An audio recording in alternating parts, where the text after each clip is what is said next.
Ngayon, Remsi, ang pananalig sa Diyos, ang salita ng Diyos, Janet, ang salita ng Diyos, ang ating panghawakan. Lalayo tayo sa tukso. Lalayo tayo sapagkat ang tukso ay lagi tayong hahabulin. Kaya tayo ang dapat lumayo at umiwas sa tukso. Alam ko, habulin ka ng mga babae, tulad ng ninong mo.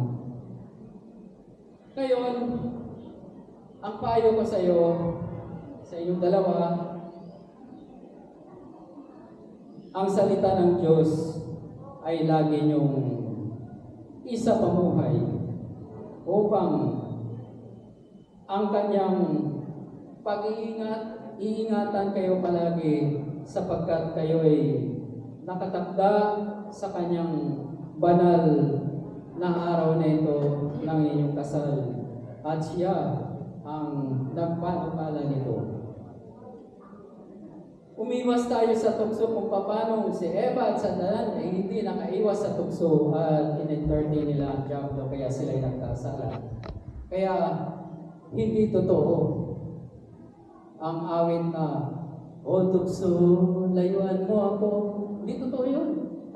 Tayo ang dapat lumayo sa tukso.